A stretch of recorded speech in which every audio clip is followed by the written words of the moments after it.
good. And you wind up, and they have the grass fibers, which are plastic. Let's call this meeting to order. Roll call, please. Director Boyd. It was really interesting. Here. Director Harvey. Here. Director Slater Carter. Present. Director Tasek. Hi. I like what you do with saw. Bob is reading the Recology Strategic Plan, which we can put online on our website. Anyway, President's statement. Recology has a 5-year strategic plan, which you can see they want to get to waste zero. And we were just discussing before I called the meeting to order how Recology has a, did you say organic chemist? Who is looking to find uses for things in the waste stream that right now need to have a market developed for them. Things like the AstroTurf from the school districts or carpet padding. I wanted to talk about something of interest to all of us, and that is we heard about the Yosemite fire. On September 7th this year, or 27th this year, the SF Gate, you can find it online, had an excellent article called Yosemite Fire Exposes San Francisco Water System Vulnerabilities. And it talks about the state of emergency that was declared by the governor and by San Francisco for the Hetch Hetchy water system because of the Yosemite fire. Apparently, they were very worried about debris getting into the water source. San Francisco PUC, and Tanya, you can maybe fill in on this, doesn't have a real good filtration system for the water because it's been so pure, and they didn't anticipate that they would have a huge fire and having to be able to having the need to filter out debris and chemicals and so on from a massive fire. The article goes on to mention how vulnerable the system is to earthquakes, flood, and other breaks in the system. And I believe I heard not too long ago that even though they've been making the earthquake upgrades, there are other system vulnerabilities that will be very, very expensive and which haven't been made. I was looking at some numbers today, and it appears that from 2006 to the end of 2015, the Hetch Hetchy retail water rate prices, which is what the adjacent districts pay, will approximately triple. So poor folks in Pacifica, it's going up at about 14% a year. And our district has gone up about 5-6% a year. So we've been able to hold our costs in line, and that's because we are not dependent on Hetch Hetchy water. Anyway, that's so it sounds like the Hetch Hetchy water rates may be going up even higher because of the need for other infrastructure repair. They're probably going to have to be looking at putting in things that will help filter out the debris and chemicals and so on from massive fires in the area. Now, we're moving into oral comments. These are for items other than on the agenda. I don't see any yellow slips here. Is that a yellow slip for me, Dave? No. Okay, well then we will move on to the public hearing. Review and possible action concerning the establishment of Prop 218 limits for solid waste disposal fee increases.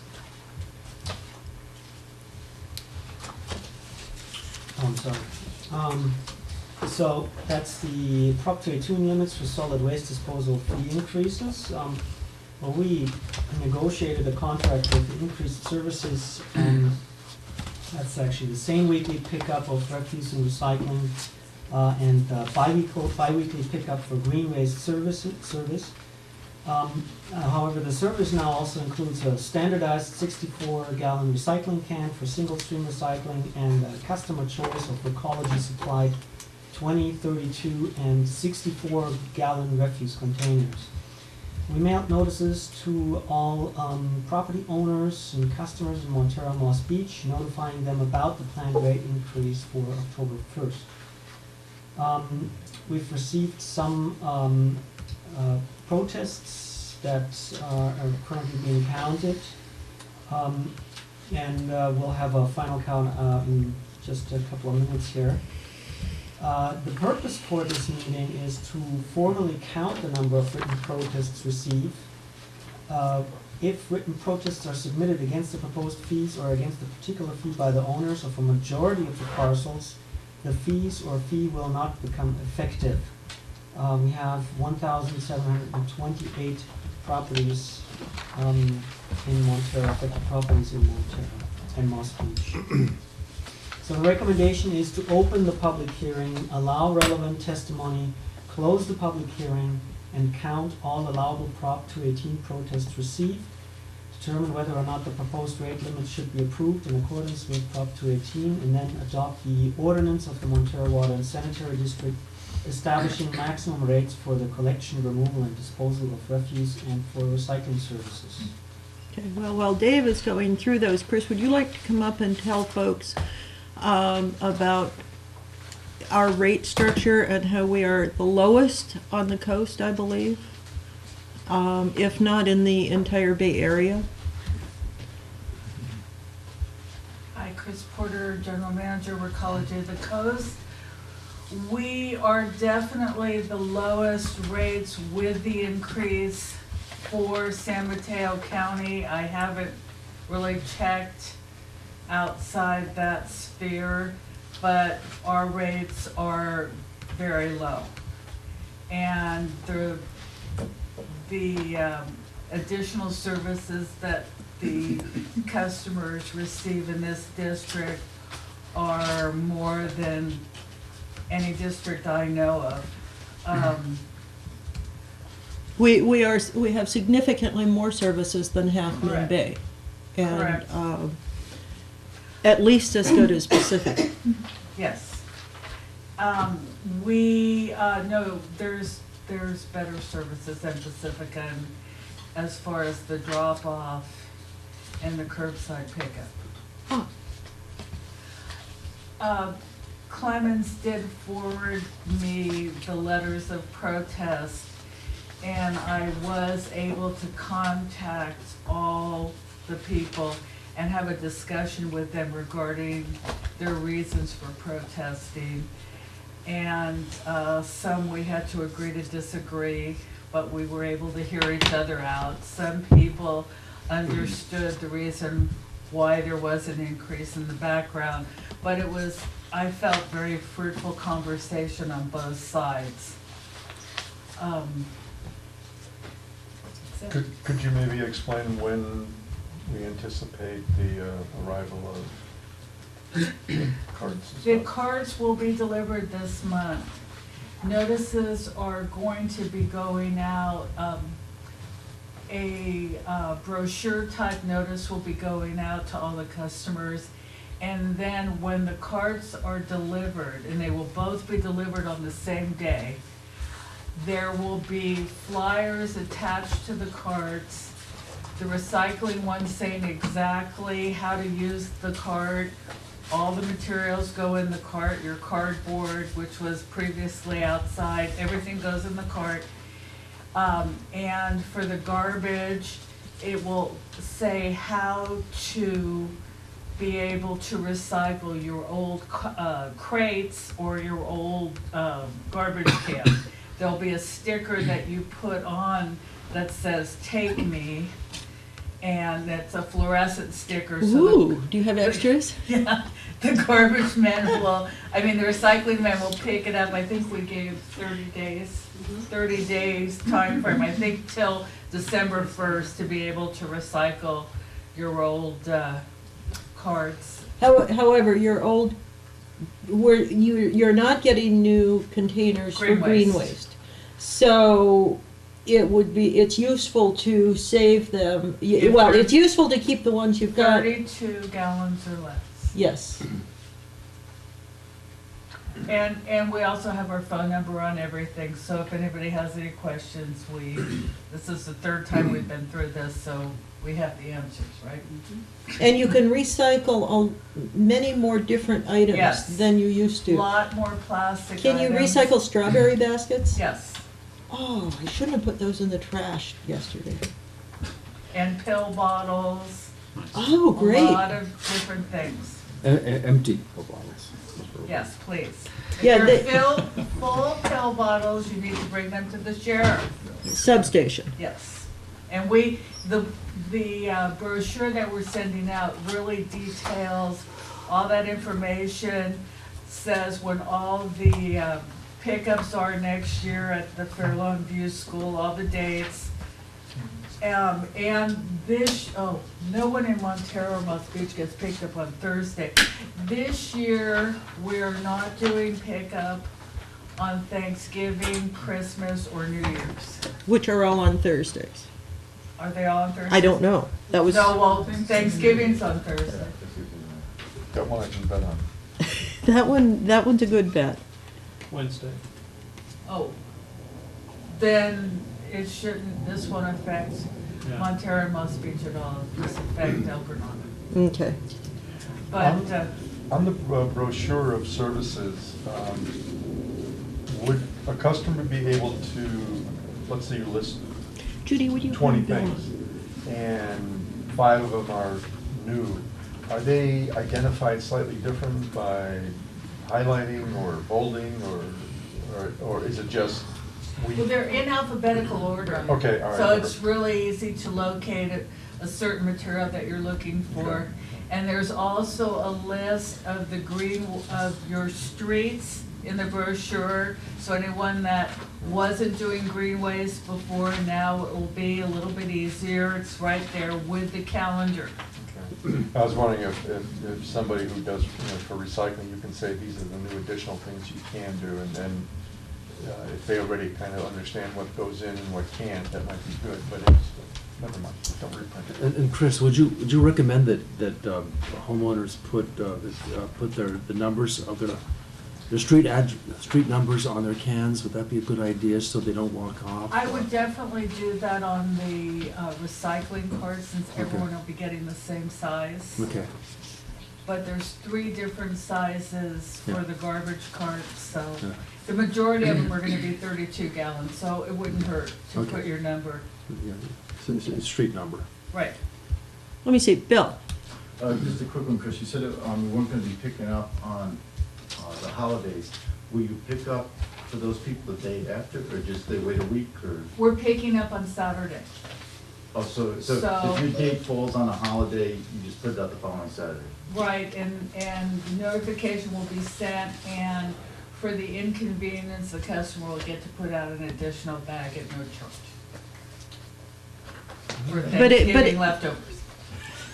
But other than no, it won't affect this Won't district, affect because we this don't have district. any Thursday Right, pickup. Thursdays. Well, Thanksgiving, but if the other dates happen to fall on. No, we Saturday- don't have Thursday pickups. No, I know, but if the No, other but- dates happen But to for fall on Wednesday Friday- pickups. But we don't have Wednesday pickup in this I'm district talking, either. what if it falls on Friday? Yes. I mean, going in the Yes, future. absolutely, in the It future. moves. Yes. I'm just, But it's our plan to send this brochure out every year. It'll be a yearly brochure, just updating everyone on the different things that are going on in the district. thank you. But Chris, thank you very much. Thank you for all the work you've done. And Chris, how many years have we been negotiating this?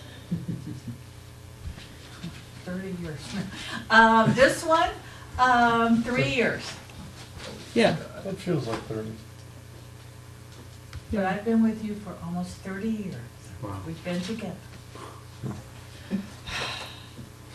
That's. My wife's gonna want an extra take me sticker, I know that. She's gonna want an extra take me sticker. Oh, okay. Yeah. I don't know. Good, well, while they're still going through the papers, maybe you can tell folks about what is going on in the exciting world of the waste stream and trash, because, I mean, there is, It's I handed out to the district, the board members and Clemens, a strategic plan for recology for 2014 through 2018. And it's, I know it, for anybody that's watching out there, it sounds strange, but garbage really, this has been my business for 30-something years, and it is really getting down to the items that just cannot be recycled. How are we going to get them out of the waste stream?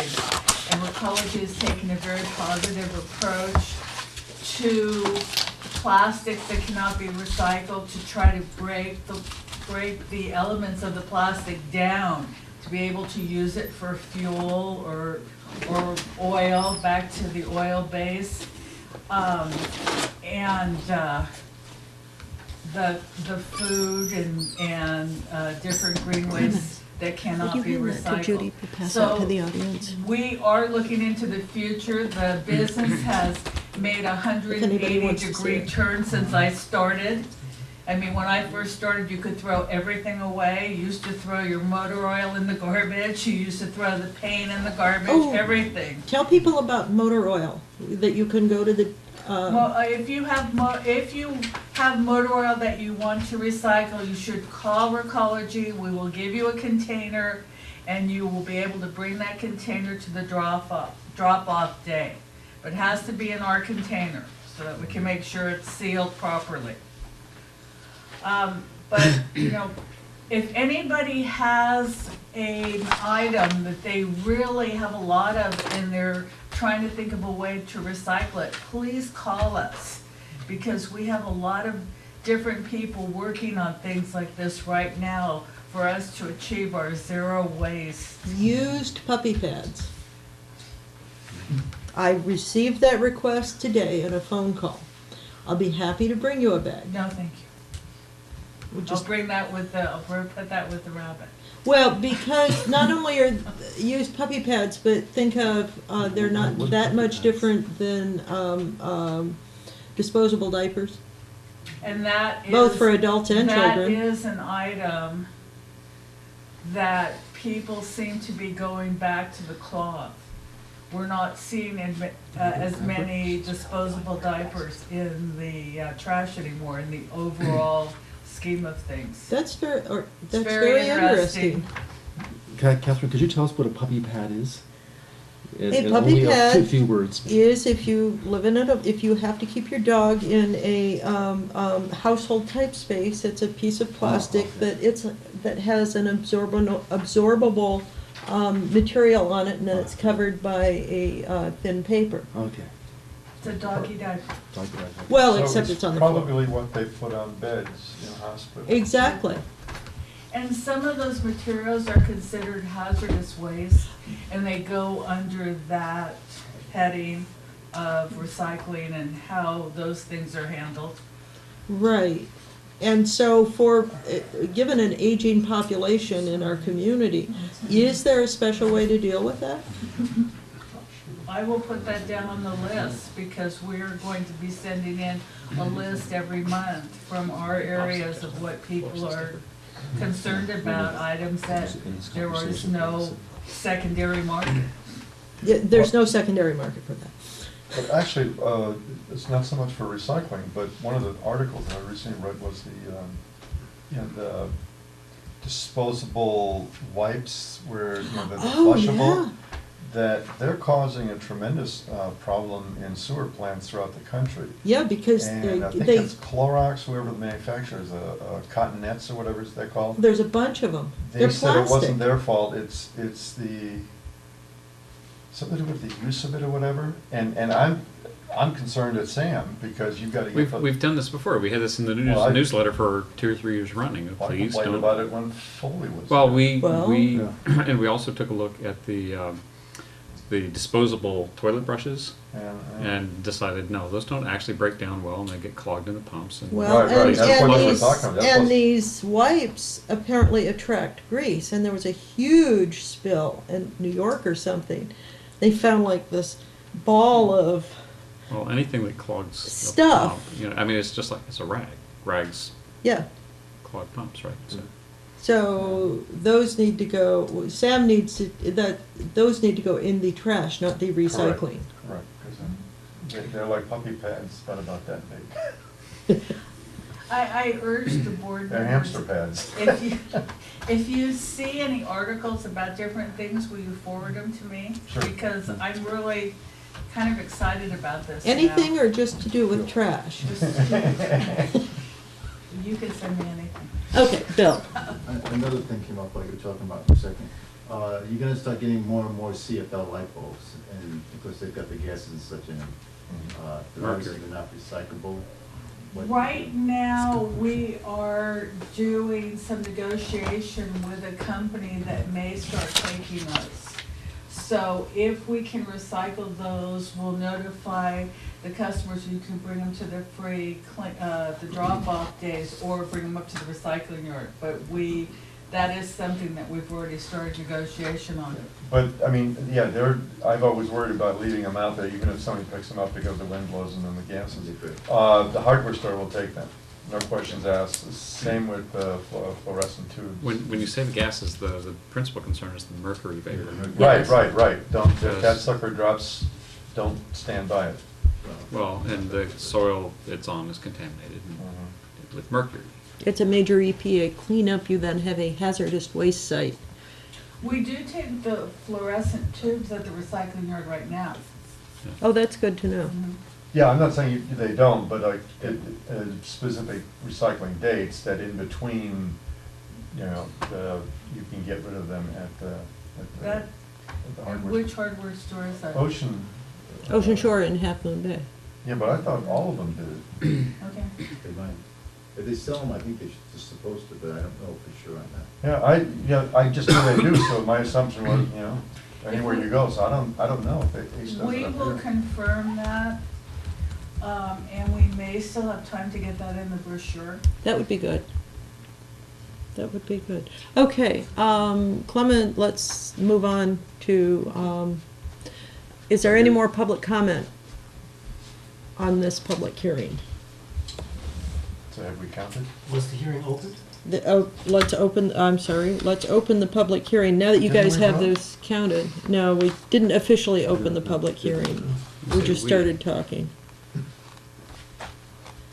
So, let's open the public hearing to discuss the establishment of the Prop 218 limits for solid waste disposal fee increase.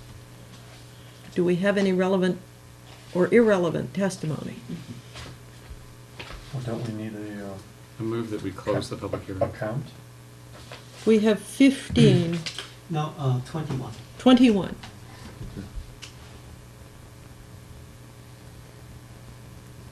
Okay. And we need 50% plus 1. And we have 1,728, so we are significantly lower. I don't need the calculator. I move that we close that public hearing. I second the motion. Second, all those in favor? Aye. Oh, we need a roll call vote because we only have 4 of us. Director Boyd, We're Aye. gonna, Director Hardy. Aye. Director Slater Carter. aye. Director Tassett. Aye. Okay. So that was just closing the public hearing. Do we have a motion on the recommendation? For the Prop 218 limits? Determine whether or not the proposed rate limits, do we want to adopt the ordinance? I'll move to adopt the ordinance as proposed. Next in line. I'll second. Okay. All those in favor, and let's do a roll call vote, please. I'd just like to mention before we do, I had an opportunity to read through each of the protest letters and appreciated the time that people took to write those. There's some good heartfelt comments and some very good comments. I also appreciate that Chris Porter took the time to call each and every one of these folks to talk to them. Some were, as she mentioned, glad to know that, glad to have the opportunity to speak. And even there was one who disagreed but was still grateful for the phone call. I think in general, what people may not know is that we have not had rate increases in a long time, and this is something where, when I first got on the board 15 years ago, we really kind of had a set to with the company as it was then, and we spent, and I say we, I think it was Bob and Catherine who spent a lot of time working with Chris, and it was difficult getting it going. There was a lot of back and forth, but we came to understand their business quite a bit better. We became very much more educated about that, and I believe they became more educated about our proposition here too. And I think with that hard work, even though it was difficult, what we wound up with was something where we are better equipped to ask for the things of value and interest to the members of the community. Recology certainly has a much better understanding of the Montara and Moss Beach communities than they would otherwise. And we've built a good working partnership where we've been able to contain costs and increase services and try to keep these things as fine-tuned as we can without paying the Cadillac price. So, we're driving a nice, Chevy something, but we're actually getting very good service. And I've been real appreciative that Chris has always been attentive when issues have been raised, attentive to trying to get them resolved. And so, as we do this, this is not just a simple, oh yeah, let's raise rates. This is another turning of the page of the long relationship where at every stage we have discussions. They do things to increase their abilities to handle different kinds of recyclables or divert more from the landfill, comply with the state regulations on that. Go to a system where, like, next we'll be getting the trash collection personnel out of the street as much and more to the automated trucks. And this, whether you think about it or not, one of the most dangerous jobs there is for the folks in the streets picking up the cans at a time when a lot of people are commuting, may not be all that awake, may be late for work. It's a dangerous job to be in the street during morning commute. And it's also dangerous work to have to lift all the heavy trash cans, and sometimes you can't tell which ones are really going to be the heavy ones. Somebody fills the bottom one with dirt or bricks or something, and you can throw it back out doing this. So there's all sorts of small and larger improvements that we've seen over the years, and what we have now, I'm pleased with what we've got, and for a community of our size, it's really surprising that we've got something this well thought through. So. And I will say that, go on, Bob. Actually, Chris was joking about doing this for 30 years. I guess Scott reminded me, having been on that, we've been on this for a long time, and I would agree that with Chris, that the relationships have certainly gotten better over time with contract negotiations and the services and understanding of each other's sides. And I think, the initial relationship was fractured, and maybe it was 30 years, but I think both sides are happy where we are today versus where we had been at one time. Well, you have gone through the numbers extensively. Chris has good-heartedly provided some of the most arcane numbers that you wanted to go through, and then you went through them. It was an amazingly detailed analysis, and I think Chris helped Recology to understand that our community in Montara and Moss Beach, and even El Granada and Princeton, is not the same as communities over the hill. There's structural differences, like we have a lot of trees. Our roads are narrow. Sometimes in the mornings, as Scott was saying, when there are cars parked on both sides of the road across the street from each other, a garbage truck can barely make it down the streets. And so Chris has helped Recology to understand the differences and the needs of this community, and why some of the plans they had when they moved in here weren't going to work.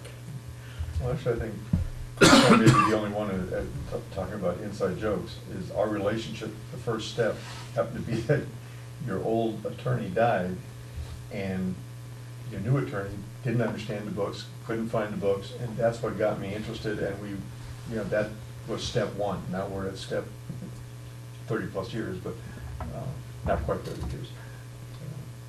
No, but it's Yeah. been a long, and I came in just after that, and it's been a long education process. But I think this district in particular has a very good contract, and I'm pleased. I'm sorry we have to raise rates, but those garbage men need to be paid more because they've been there a long time. Their benefits and gas prices have gone up tremendously in the last 3 years. And so have equipment prices and maintenance prices and all of those things. And so Recology doesn't do this for free. They do it to pay their people and to have a business that runs. And Recology bought some new trucks, and I remember, the guys that service our district, the men, have been there a long time. And they're very loyal to the community, and they know every house, they know every garbage can, and they're very careful, and they've been around, they've each individually been around a long time. And they're very conscientious of how they drive. When you're rushing to work, they're very respectful. They pull over and let you, they do a great job. And I think that's a special thing, and not all garbage men know their people as well as ours know us, whatever that Good. means. Remember, our contract is the envy of other districts. No, that's right. Our contract is the envy of other districts. It's worth mentioning that this contract has already piqued the interest of Granada Sanitary, who we have a very good relationship with Granada. Let me just mention that after we did our big contract revamp, how long ago was that now? 10 years? 10 years ago, all the work that Catherine and Bob did, tremendous amount of work. When we were done, Granada saw it and went, yeah, that'd be great. They used our work, and we're happy that they were able to do some of that without quite as much drama as we went through to get there. But now that we've got this, they've once again expressed interest, and so I think that's a testament to the work that our Solid Waste Committee and Recology have done. Well, and I would recommend for people who have friends in Half Moon Bay that you point them to our level of service and ask them to ask their city council why they can't get the same thing at as reasonable a rate. So, do we have a motion? We have a second. Let's do a roll call on this. Director Boyd? Aye. Director Hardy? Aye. Director Slater-Carter? Aye. Director Patasek? Aye. Okay, next item, review and possible action concerning adoption of revised master fee schedule. Okay, so now we've just established a new Prop 218 limit that allows us to set the rates. Now we have to set the rates, and we do that by establishing a master fee schedule that reflects the rates. So we prepared a new master fee schedule that now contains the rates according to the Prop 218 limit. And so the recommendation is to open the public hearing, or to hold a public hearing for this as well. So open the public hearing, consider relevant public testimony, close the public hearing, and adopt the ordinance of the Montara Water Sanitary District restating and amending the master fee schedule. And again, the only changes are the solid waste removal rates. Okay, let's open the public hearing. Do we have a motion? No, you just I just opened it, sorry, since we need a motion to close it. I've had too much Diet Coke today. That's it. So, do we have any public comment?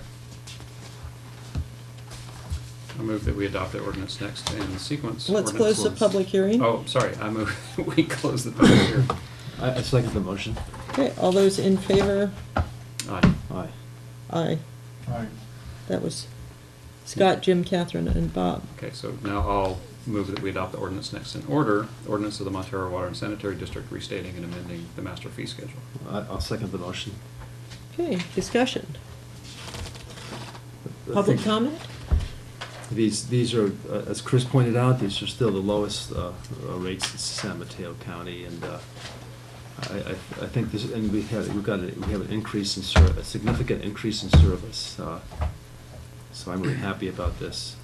I'm not happy about an increase, but I'm happy that it's a minimal increase. Yes, it is a pleasure to deal with Recology in that regard. I've heard some interesting stories about some of the other larger trash companies. Okay. Let me note too, when Recology came in, we had a lot of questions what it was going to be like to deal with Recology after the acquisition, and naturally we imagined all sorts of things, and I'm pleased to see that they left Chris in place and allowed her to maintain this long relationship, so that we have very well informed communication between the two organizations. And I think many of our worst fears we're not realizing. In fact, what we've got is now we have significantly better recycling, and going to just the number of things are so much better. So it's kind of surprising. I mean, we go through this major transition and we wind up at a place where we're all going, okay, this is incrementally better every time. So. I think Chris made the change too, from private ownership to the company. She did do well with that change, I believe. So, all those in favor of adopting next ordinance and Roll call on that? we do. Roll Director call. Boyd. Aye. Director Harvey. Aye. Director Slater Carter. Aye. Director Patasek. Aye. Good. Moving on to the third item under public hearing. Review and possible action concerning adoption of appropriations limit for fiscal year 2013-14. So this is something that we usually do a bit earlier in the year. We had to wait till the budget was approved to be able to do the calculations on the appropriations and the GAN limit. And California State Constitution was adopted by so this article that essentially determines that we have to approve a GAN limit and an appropriations limit. I was adopted in 1980, and it places limits on the amount of proceeds of taxes that state and local agencies can appropriate and spend each year. So the appropriation limit for the prior fiscal year was $1,765,000 and some. Factoring in the county's change in population, that is 1.04% in the past fiscal year, and the change in California per capita personal income, which is interestingly enough plus 5.12% for the past fiscal year. Those are calculated into the new appropriation limit for the current fiscal year. And based on these adjustments, the appropriation limit for the fiscal year 2013-14 for this district is $1,874,978. So again, and this is the maximum amount of tax proceeds the district is able to spend in the fiscal year 2013-14. We've received much less. And that is then factored into the GAN limit, and the worksheet shows the district is around $1,104,199 below its GAN limit.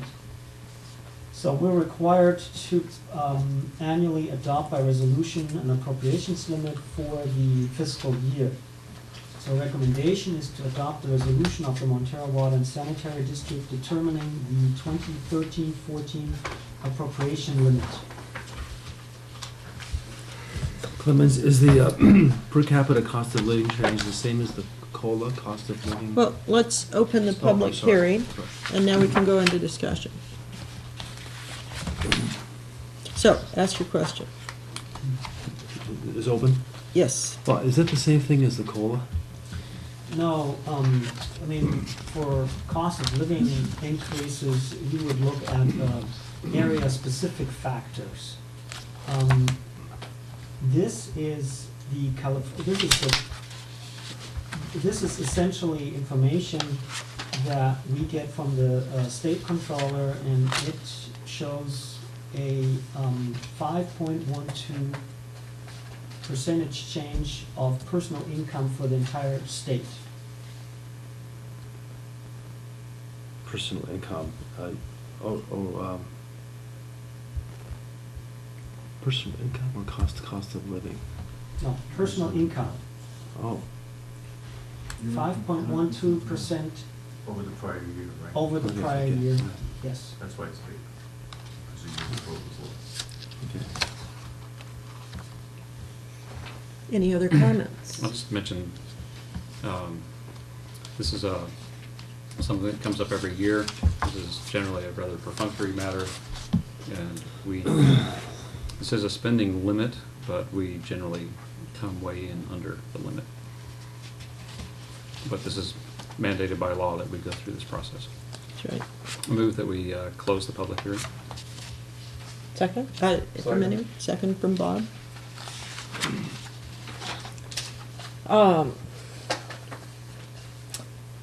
Let's have a motion to approve. How about I'll move? Oh, I'm approve sorry, the that adoption. was, I'm sorry, too much soda.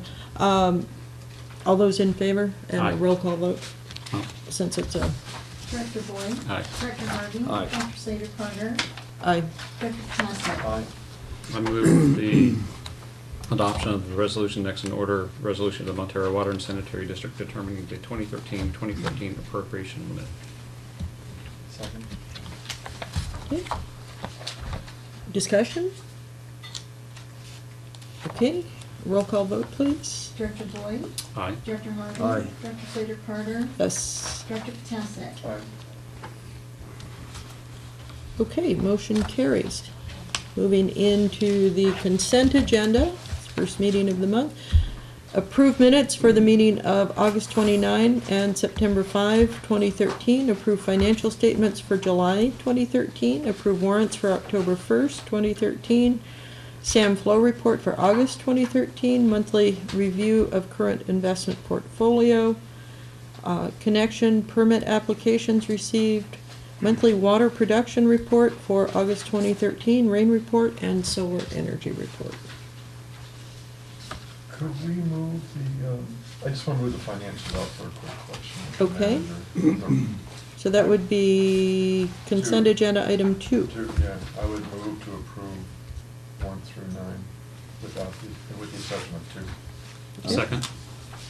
Motion by Bob, second by Scott. All the discussion?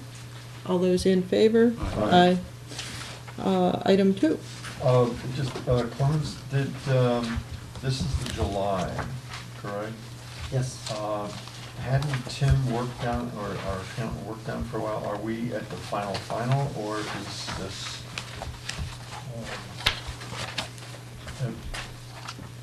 appropriate to approve based on the corrections or the adjustments they were still making last time we Right, met? well, the prior fiscal year has been closed out.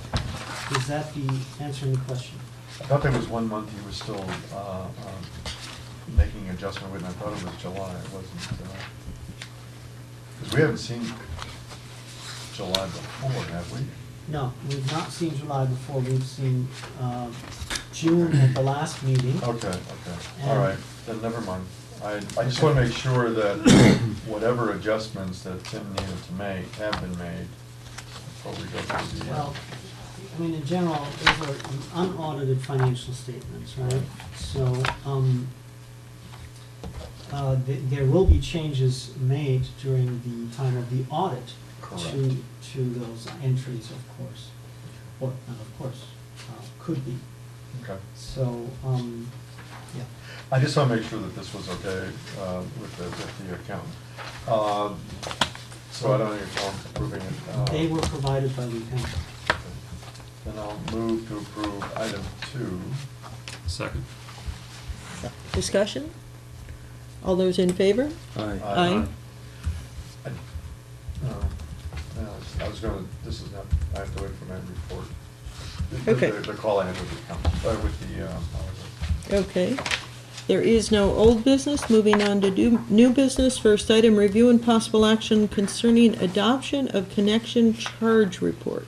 So this is another standard item that we have to do every year. We have to, essentially, Senate Bill 1716 revised a section of the government code concerning development fees and charges. And this Senate Bill 1716 now requires local governments to make available the public information about capacity charges, what they're used for, and whether or not any are available for refund. It provides that any water or sewer connection charges shall not exceed the estimated reasonable cost of providing the service for which the charge is imposed. So the annual connection charge report provides a summary of the connection charge revenue received for previous fiscal years through 2013, and indicates how that money is allocated. So we've attached an annual sewer connection charge report, simply added a line item to prior ones, which shows actually prior year's connection fees. So this is a simple spreadsheet that shows how many monies we collected in connection fees, and we show that we spent that amount on capital projects. We actually spent much more on capital projects, and of course the funds come from somewhere else then. So the remaining balance is shown as 0. So the recommendation is to authorize the filing of the annual connection report with the district clerk. So moved. A second?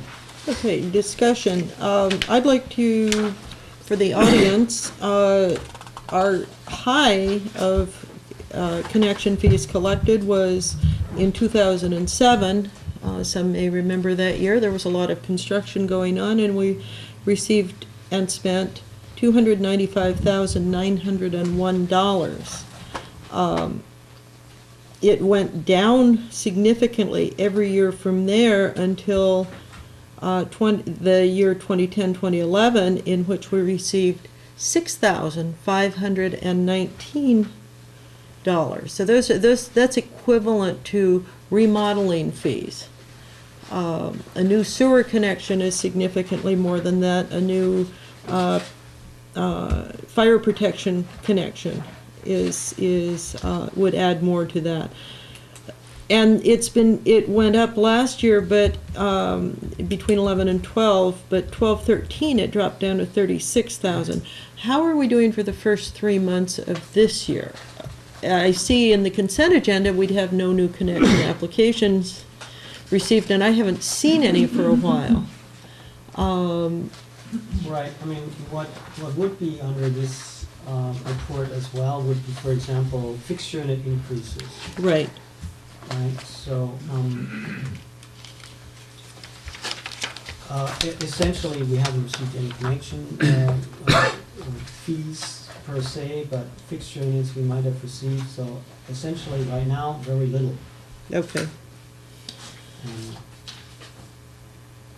should see this actually. Yeah, no, it's in the, P&L. oh, I should have looked there, duh. So we received $5,800 on the sewer side in connection fees so far, nothing on the sewer side. And nothing on the water side. Excuse me, on the water side. So we're looking at well, hard to tell what the spring will bring. But clearly not a lot of construction. So that's important because that's how we fund improvements to the system and that can accommodate new growth. And when we don't have that money coming in, there's no need to be making those expenditures either. So all those, I mean, this. oh, we don't need to vote on this. No, we haven't moved.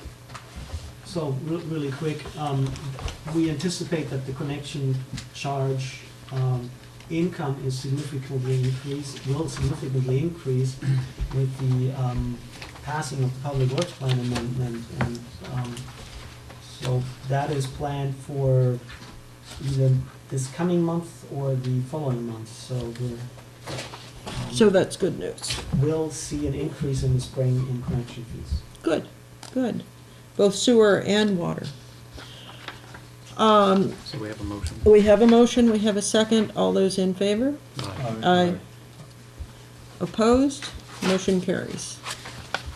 Review and possible action concerning upgrade of billing software. Okay, so we currently use an Able product for billing software.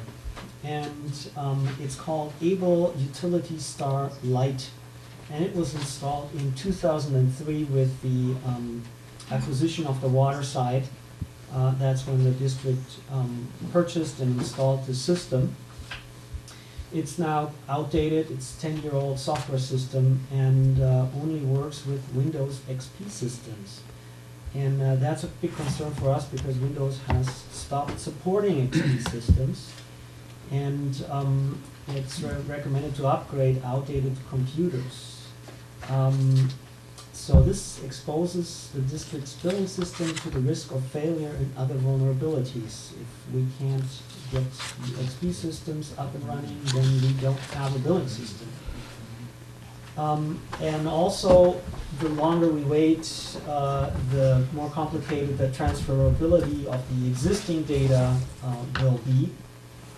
We have a suitable computer with Windows 7 system available for the installation of the upgraded software in the office.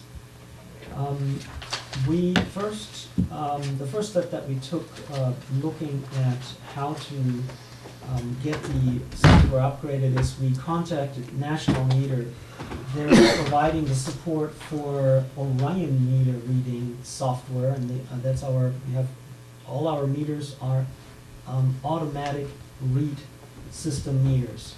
So it's very important that the softwares dovetail and work together. So we contacted National, who's providing the software, this specific meter reading software. And they suggested to upgrade to the existing Able system, but also gave us a list of other systems that work with the Orion meter reading software. So Able has developed a newer version that's Utility Star Gold. Has various advantages over Utility Star Lite. For example, e-billing. That's a feature that we're very excited about. And other features that are of great advantage. The district has received very good customer support from Able in the past. So we have a very good established working relationship with their support system. So we see actually great value in the established familiarity with the software itself and the available support services. We also looked at what would it take to switch to different software providers, and so we narrowed the search by potential programs and then looked at the price and the compatibility. We looked at can it work together with our Badger meters and the accompanying software. And then we looked at a price range, and quite frankly, we drew the line at $80,000 because those systems can be very expensive. So another key objective in the mandatory upgrade was the capability to facilitate online bill pay. That's something we wanted really to introduce to the district. We've always looked at an opportunity to bring this to the district. I think it would actually really increase the services that Montara Water and Sanitary District delivers to its customers. Just yesterday, we actually had someone on a cane walking to the district, coming in here. I just happened to see it through the window, and I think it would be great if someone who doesn't have to drive out here, drop the bill off, or figure out how to, get it to the post office, just be able to log on and do it online, pay online. So we also talked to our neighbors, and when I first talked to the operations manager at Costa County Water District in April about this, and essentially asked him about an opinion on what to use and if they see a chance. The idea was essentially to see if they are in need for a software upgrade, maybe to purchase something together. However, Costa County Water District just upgraded their software at that time, so they went through that process in April, or just before April. And, well, his words was essentially to stay away from Springbrook. And we then subsequently now contacted the Costa County Water District's office manager, who was a bit more eloquent about the process, and she expressed deterioration of the company's support services, lack of customization of the program, and recommended considering other billing software. We received a quote from them nevertheless, and that came in at $50,685. So the recommendation is, oh, and by the way, so there was a request also to, by the president to submit a list of duties that actually our account specialist provides at a prior meeting. So I figured simply add the definition, the job description. It's the last few pages. It's the last few pages, and I don't know if you want to necessarily go into detail here, but it shows that the billing operation is just one of very many bullet points, so there is much more that our account specialist does and is responsible for. So the authorization, the recommendation is to authorize the general manager to issue a purchase order not to exceed $30,000. The quote itself for this entire project comes in actually below. I think it's at $27,970.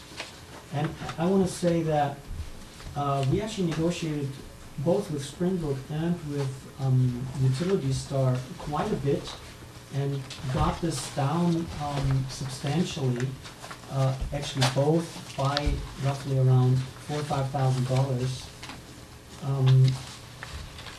So again, the recommendation is to authorize the general manager to issue a purchase order not to exceed $30,000 for the purchase and installation of the Utility Star Gold, I think it's called, according to the attached quote, including the annual web hosting service for online payment. Good. Discussion. Do we have anyone in the audience who would like to make a point? Bill, I know this has been a campaign issue, is outsourcing our billing. Chris has brought it up. Would you like to make a comment? I haven't studied enough to do that. Thank you. Thank you for Clemens for showing us the pulling together and showing us the job description. I knew about quite a number of these tasks, but I certainly didn't know about the full scope. So this really, running of the software and handling the mechanics of that is really just one small piece of this. And it's actually, it's pretty obvious that this is as much a person who interfaces with customers and resolves issues outside of the things that come up as part of the billing, and, where the billing is the necessary, but the dealing with the customers is the thing that makes this require a human being, and especially one who knows the community well. and is able to work with the community, but also all the other things, like so much of what we've seen with the financials, providing services to the general manager to make sure that we've got what we need for a lot of the financials and accounting and audit and so forth. So for those of you who are in the audience that haven't seen this, it is in the board packet, which is on the website, and quite a lot of things going on. I think everyone who comes in and works with our office staff knows that our office staff is pleasant, knowledgeable, and able to resolve a lot of problems. But for those of you who haven't seen that and wondered, why does a small district like this need people to do things, read through the list and see if you don't convince yourself. Any more comments? So- I will make one. I think that this job description is 10 years old. I think the job has probably grown in complexity. And I think one of our projects for next year should be to establish or have the personnel committee look at job descriptions and work with the general manager to update these. I think we're at an anniversary point of 10 years, and I think it would be a very good thing for us to do. I know I read everything that the water account specialist does, but I also know she does other stuff that's not on this list, and I think it needs to be acknowledged. And I know our district clerk makes fabulous cookies at Christmas, and we need to put that on her job description too. That's not a job requirement. She does that out of the goodness of her own heart. I'll move that we authorize the general manager to issue a purchase order not to exceed $30,000 for the purchase and installation of Utility Star Gold upgrade and customer direct online payment system, according to the attached quote, including the annual web hosting service for online payment. I second the motion. Good. All those in favor? Aye. Aye. Opposed? Abstentions? Motion carries 4-0. On the next item, this is exciting, we have pictures. Review and possible action concerning schoolhouse tank phase 2, new west tank. So, we thought it might be a good idea to give the board an update on where we are during the construction. I would say we're right in the middle. The demolition of the old concrete tank and the removal of the debris has been completed. And we've completed also the actual retaining wall that is needed for the preparation of the surface. And then we also poured the concrete of the base for the tank. And I'll let Tanya maybe take over and explain a little more. She's much more involved with the details of the project. Well, thank you. Madam President, members of the board. This tank is identical to the tank that was constructed last year, well, actually 2 years ago. And the district staff is much more involved in this project, and we don't have a full-time inspector anymore, so this has been a very much a combined effort of staff and engineering. And so far, it's going well. There haven't been any hiccups or anything. The submittals are almost done. The tank is being fabricated. It's going to be erected within 2 weeks, and then they start welding. The trickiest part would be once the tank is up, would the weather be good enough for coating? And last year, last tank, what happened was they had to erect a tent to make sure the temperature and moisture control, but that's up to them, it's on them, anyway. We have no idea. They're scheduled for completion by December 1st. So far, we don't have any indication of not meeting that date. So by Christmas, we might have a brand new shiny tank there. Good. And why do we need tanks? The tanks are needed for several reasons. The first and foremost, the tanks are needed for operational reasons for the district to operate their sources more efficiently and use less energy to pump and not waste any water. And that is the first reason why the district needs tanks. The second reason is emergency storage, which is if there is a major power outage and the district is unable to pump, the district is able to serve water to the customers for several days without power. Because we have, if not gravity flow, we have generators and a diesel supply. Right. Well, it's both. Yes. The combination. And the third reason is for fire flow protection. This fire storage, which is a small portion of the tank volume. The largest portion is the emergency storage. That is to fight fire, to sustain for 2 hours of whatever fire is happening, to support the fire department. Can I ask a question? I know the answer, but I want to ask an engineer and hear the answer.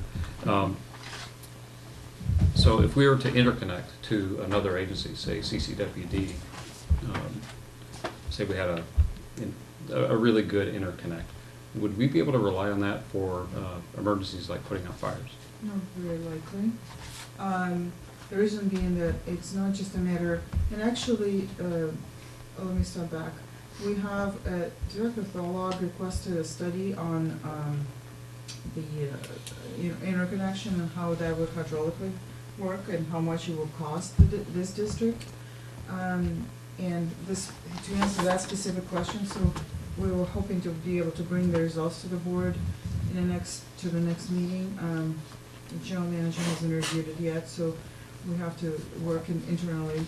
But to give you a shorter answer to your question, there are several issues with transmitting the water, storing the water, and the interconnection cannot possibly replace storage. Storage is the most passive, most economical way of providing customers with emergency and fire protection. And didn't our ISO rating get raised based on the fact that we were adding, that we've improved our system so much, our insurance, what is it? ISO, Paul gathered that data. It was Insurance Services Office, I believe. Right, exactly. So essentially, that's a factor that's determined for a region that specifies how much insurance is. Fire protection. Fire protection, how much your home insurance is. So that's one aspect where we improved, and where we can continue to improve is through tanks, essentially lowers your home insurance. It's a direct correlation. But Tanya, can I ask you a question? So if you have two districts, District A and District B, adjacent to each other, and they both had storage tanks, and District B had a fire, it would be impractical to get the stored water from District A through to help fight that fire at that time. Was that what you're saying? I'm saying this particular situation here, for this district, it would be impractical because of the changes in the pressure and where the storage is for the other districts. For example, the North Coast County Water District has 20 million gallons of storage, 20 million gallons. The reason is they rely solely 100% on Hetch Hetchy. They can be cut off at any time. Their reduction is significant, so they need a lot of storage. That totally makes sense for them. They, by the time that water gets here, and it's not likely that you would be able to fight fire without water. Again, because of the elevation differences, because of the terrain in this district, having your own tanks at your own elevations that are providing gravity flow to the system is much more practical and economical. Okay. But I can't generalize. I don't want to sound that I'm generalizing that it works for any district. I used to work for a district where we had interconnections for emergency, but not really for fire. Okay. Emergencies like, for example, we had an interconnection with another district who had a significant refineries, and their fire needs and their emergency needs were so much greater than anything they could possibly provide economically. The refinery. the district with Oh, their the district. firefighters. The firefighters have, of course, their own fire protection, but I'm saying that their needs were so great that economically they couldn't provide that. And that was an isolated incident, and that's why the interconnection was installed for that purpose. And the tank in the adjoining district was in an appropriate location then. Yes, in the transmission lines. It also depends on hydraulic capacity of the transmission system. Yeah, thank you. Well, these pictures are just really cool. They're gonna go up on the website? We thought you'd enjoy that, Yes, this we're, first picture. so we're putting them up on the new website. Yeah, they're not- Oh, on the new website. It's all pink. When will we be able to unveil them? Hopefully very soon. Good, good. Well, this is exciting because operationally, we step back. When I was campaigning for the passage of the bond in 2002, we did pictures at the tank where there was an exoskeleton holding up the roof on the tank. And it had been built, I think, in 1940, 1938, something like that, for the Navy, to provide water for the airport. And it was a good old concrete tank. It was a solid tank, as you can see from the picture. But the roof was falling in. When we took over the system, the discussion was, do we put in a single 200,000 gallon tank or two 100,000 gallon tanks? And for operational considerations, the ability to continually supply water to the hydraulic zones that these tanks feed. We can clean one tank, we can work on it while one tank is being filled. We can reverse that. We can far more efficiently manage the hydraulics of the system. And so it's very exciting to get two tanks in here. It will make managing the water system for Moss Beach a much more efficient thing to do, and to continue to provide the improved water quality that we need. So the pictures will be up. I'm excited about that. And while you're talking about the pictures are also, they're so great because they've been produced with our new Kyocera copy machine. So that was approved at the last meeting, so, yeah. Wow, That's why I can read them. those are good I'm pictures. just, I found myself, we put so much energy into planning and looking forward to, and then finally seeing things built. I found myself being very excited to see that old tank gone. That was, Yeah. for years we were worried about that thing, and I know you and the crew, and Tanya and lots of folks did a lot of work to keep that thing from caving in, but it's just a relief to see that gone, and something not original to the district coming into its The place. winters with the blue and silver roof on it. The sagging beams. It was. Yeah. The more we learned about that, the more I was really glad we had good folks on staff to take care of it. But all the better to have something better to take care of. That's right. That's right. Well, moving on to reports. Sewer Authority Mid-Coast meetings. Yeah, there were three major issues. One was the search for a new general manager, and that's in the process. The search committee has approved and sent out a brochure to be distributed, advertising for a new general manager. The brochure is very similar to the previous one, and Scott will talk more about that in a minute. Good. I hope it didn't cost us much to reprint the old one then. Then the second thing was the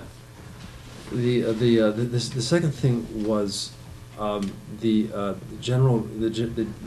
engineers and general managers from the three districts have been meeting, have had meetings to talk about the capital improvement projects, and I, along with Scott, made the recommendation to Vivian Housen, the temporary general manager, that those capital improvement ideas be submitted to the board as recommendations with choices, and that the board will make the final decision on that. And then the third thing is that the board, the general manager and the board talked about looking again at the electrical, the emergency electrical generator.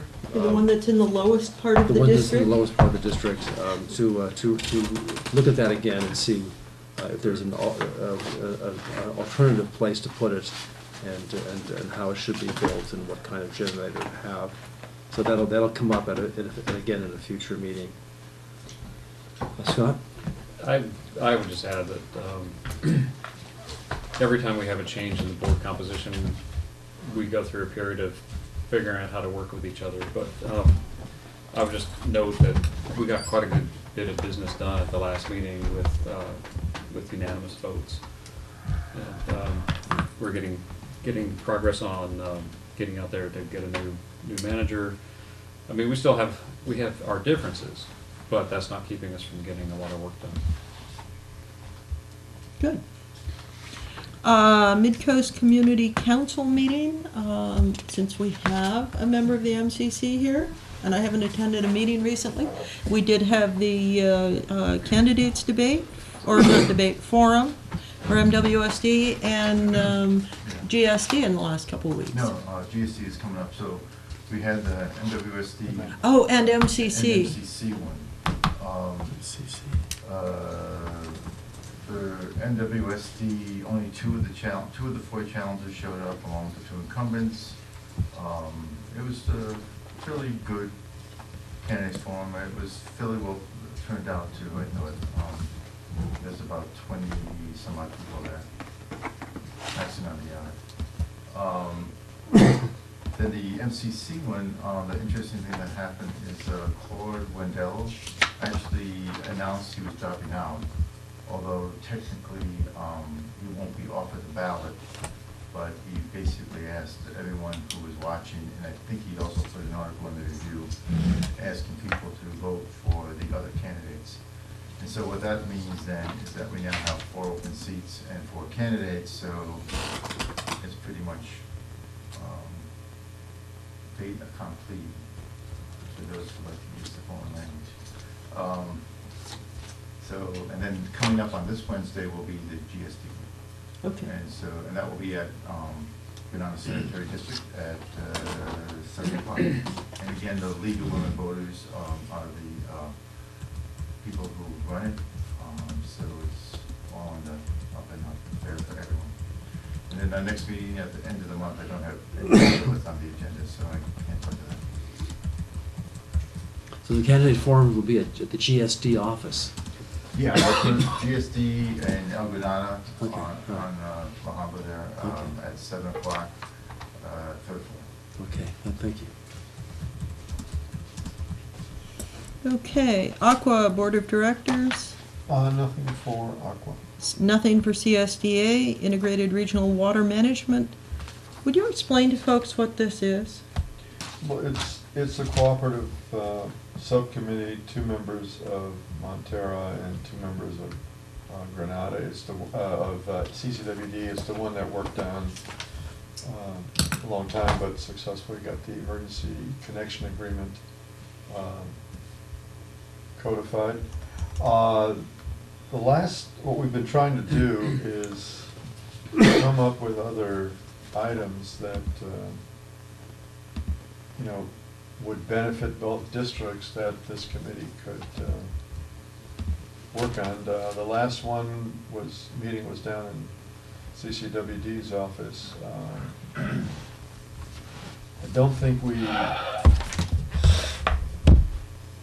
I don't feel that we yet have got really a good list of, a to-do list, basically, so that we could prioritize it. I gotta believe with the holidays coming up, trying to get a meeting, it really takes a lot to take 4 different directors from 2 different districts and the various meetings they go through to try to come up with dates where it all matches. I mean, I've tried that a number of times, and it honestly is very painful, because even if you have a couple of dates you can choose from, and even once you agree to one, you've really got to cross your fingers that nothing comes up between the agreement date and the date, which, that's life, right? So I don't see us getting together till at least January and February. And Clemens, have you talked to Dixon about any of this? Because, I mean, that would be, my suggestion now is to start that conversation about the January, February meeting. 'Cause it's going to That take would be us, good. It'll take us till then to just get dates lined up. Well, I think one of the agenda items we might want to consider is looking at watershed. I was online today, and the water board is working on a project, eco map, an online eco map. And I happened to go to it and was impressed at the fine granularity of the mapping of streams and wetlands for the coast side here. I'd be happy to send you the link. I got the water board agenda, and so I went to there, and they're working on improving it. What, our aquifers and understanding our sources, under our feet, was one of the, I know that's one of the topics we talked about getting better handle on, especially in areas where we share an aquifer or where we tap the same one, so. Yeah, I think that could be very useful, particularly in looking at other impacts on our aquifers. So that might be something we want to look at. And I'm assuming, well, at least I think I'm assuming it's still Ken and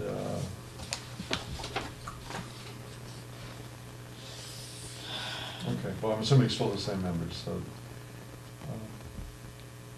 I'll contact Dave. Yeah, See, first I contact you folks to see what your availabilities are. yeah, Catherine, why don't we send the January and February dates to availability to? One of the things that I do in February, generally it's around President's holidays, is enjoy the frozen water in the mountains on a pair of skinny boards. So I will be gone for 10 days at least. I like to test the depth of the future water supply. I'll send you my dates. Good. Okay, attorney's report, Nothing to report. director's reports. That's, I guess, my opportunity to bring up. I got called and talked to the auditor. Had a good conversation with him, and he's very confident we're doing fine, and, The auditor. the You audit- came in here. No, we talked on the phone. We Okay. talked on the phone. We had a phone call. He just wanted to talk to me and about any issues we might have. He did not have anything of any kind of reportable stuff. He was giving me what they look for and stuff. And so he said it should be meeting the audit on time and on schedule, and it should be, I don't want to put words in his mouth, but it was a positive conversation. Good, good. General manager's report.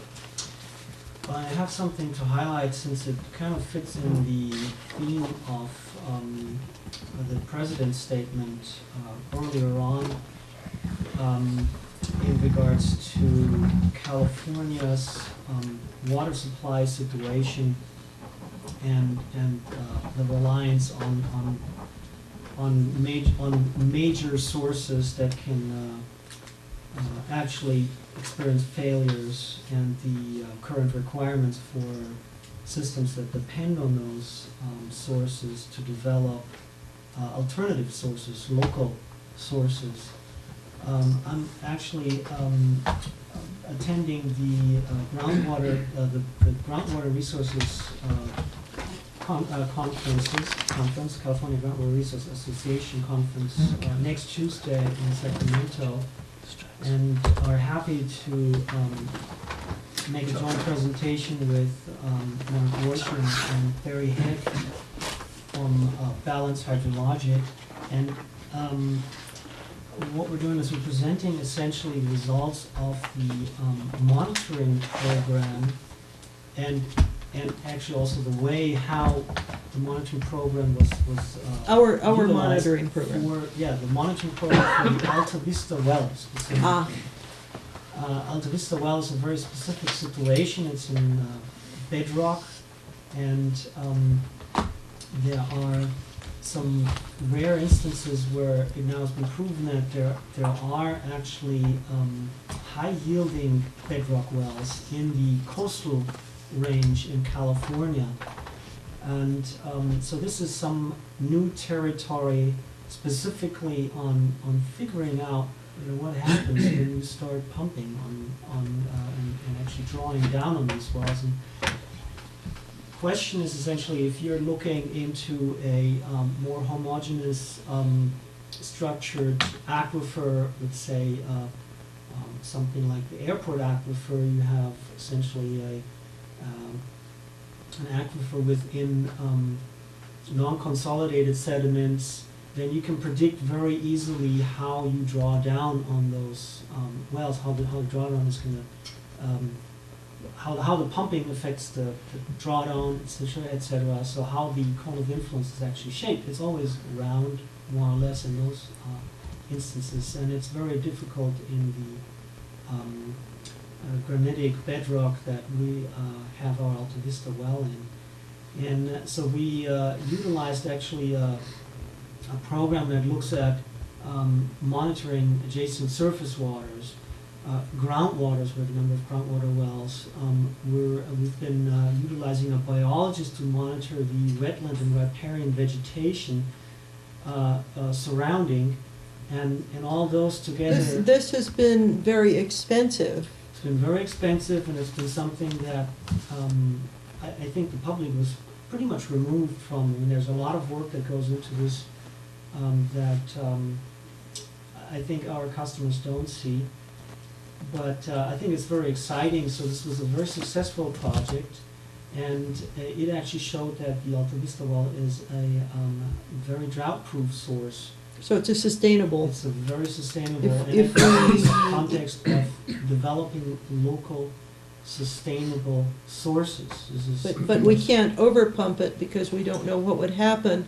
I know wells in the valley, if they're overpumped, they don't, it's like a sponge that shrinks, but being earth, it doesn't pop back with more water. So essentially, you've got to find a new location for your wells in the Central Valley. Right. Well, the one thing that I always like to point out when we talk about the Alta Vista well, because I can legally do that, to the chagrin of RWE or American Water, the Alta Vista well, which is on the property that we acquired, that they have always owned. That's right. And this well could have been installed 20, 30, 40 years ago. And I think it took the community to put it in, which is nice. And we know it's rated at 300. We're only going halfway, so it's a good sustainable well. But I always like to point out to the guys who sold us the system that it was there, and I am positive had they put a well in there, we would have paid close to twice as much to get it away from them. So thank you for the gift. But it's also true that they didn't have our hydrologist who was able to find that, that crack. They didn't the have right our spot. attitude. Yeah, the right spot. Yeah. And, They had a different objective, Correct. and that was to pump the money out of here, not invest the money here. Yeah, but I mean, it's always so nice to point out that it has always been there, and Yes. That's very interesting. That's great. So are we gonna get to see the presentation at some point? Yes, I just want to say, I'll, as soon as we have everything available, I'll present it at the next meeting. Great. Wonderful. Ooh, with a PowerPoint?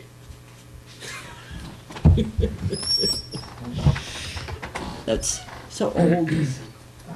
Good, well, future agenda items. We're going to have the, are we going to have the financials, the audit, what was it, the audit report or the year-end financials at our next meeting? The audit? Yeah. I can't speak about that. No, I mean, I don't know what the We schedule are is. about to, I mean, the auditor indicated that they're about to finish Yeah. the audit, but I can only place it on the agenda when we receive it. Okay, Yeah, he didn't say there was any, he wasn't, like the last few, remember the years we had where there was delay? He gave me no indication that there were any issues, that they were on schedule and he would meet the deadlines. good. Okay, meeting adjourned.